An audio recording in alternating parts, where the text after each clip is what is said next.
Hi everyone, let me not trip on this cord here. Okay. Hi everyone, I'm Maria Collett. I am running for state senate in the 12th district. It's not on this map, I mean it is, but it's not outlined, so the 12th district is like here-ish.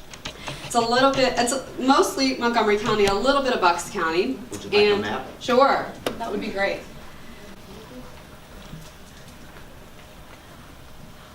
There it is. There's the 12th district, and we're in the 12th tonight. So it's a pleasure to be here with you all this evening. I am so excited to see such a large group. That is really just the most exciting part of this, that I've been getting out and meeting so many different people and getting to hear what's important to you. So for those of you that don't know me, let me tell you a little bit about myself. I started my career as an attorney representing children that were victimized by abuse and neglect.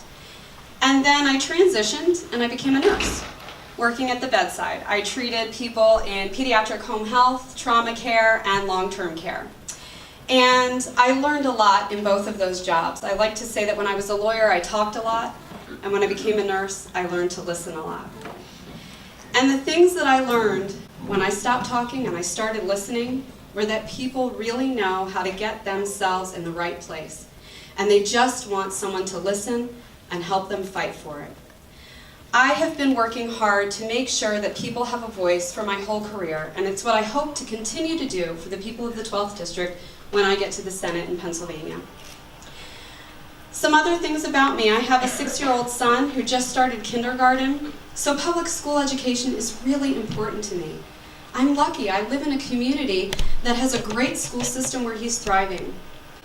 In 2014, I lost my mother, and my father came to live with us. We are so privileged that he is there with us. He's 84 years old and doing really wonderfully. He doesn't drive anymore, and with the loss of my mother and the loss of his freedom from driving, I could have seen him decline as I had seen so many of our aging populations when I worked in long-term care.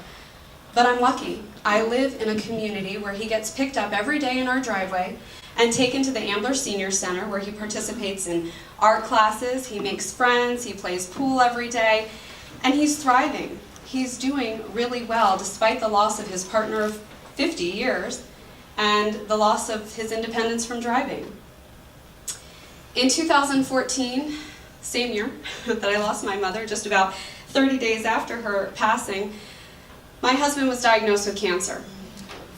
We were sitting in a hospital room. He was laying in the bed. I had my then 2-year-old son, our 2-year-old son, on my lap, and we were thinking, what will we do? And we got lucky. Again, his cancer is treatable, and he has a good job that pays for the more than $10,000 a month chemotherapy medication that keeps him alive. But that word lucky makes me angry, because it shouldn't be about luck. I want to go to Harrisburg to fight for all Pennsylvanians to have the opportunity to have access to the services that my family and people in my community enjoy. I want to make sure that our aging populations have retirement stability. They have access to affordable, quality health care as they're aging. I want older people to be able to age in their homes if that's their choice, and not be forced into long-term care facilities if we can find a better way to treat them and a safer way to keep them in their homes. I want people like my husband to be able to get the quality health care that they need so that they can teach their children to ride bikes, they can see their children graduate from high school, and so that my husband and I can share many years together. Working as a nurse and as an attorney, I learned how to listen, how to fight, how to stand up, how to tell people I'm not afraid, and I am going to fight for the things that are right and the things that are going to make people's lives better. And it's what I want to do as the representative in the 12th District.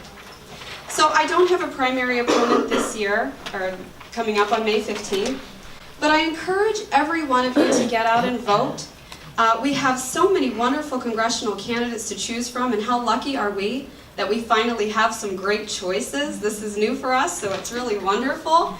I'm proud to be a part of making history at this time and running for office when we have all of this really wonderful opportunity here and the opportunity to make so many good changes here in Pennsylvania.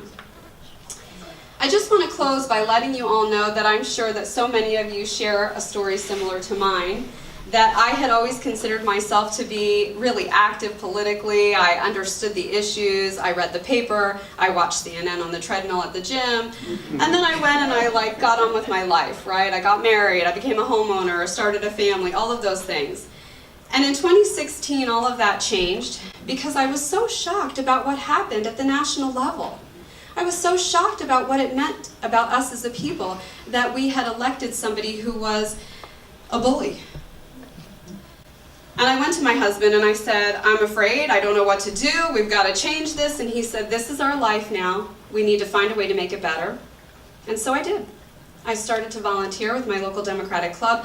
I ran the campaign of 3 Democratic candidates, the first full slate of Democrats we'd ever seen in my township.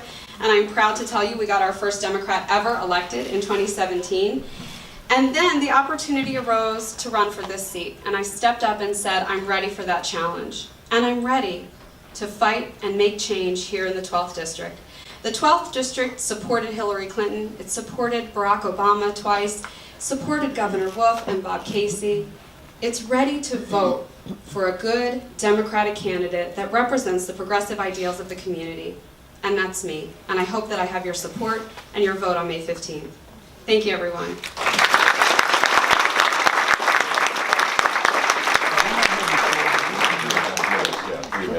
Oh, great. Any questions?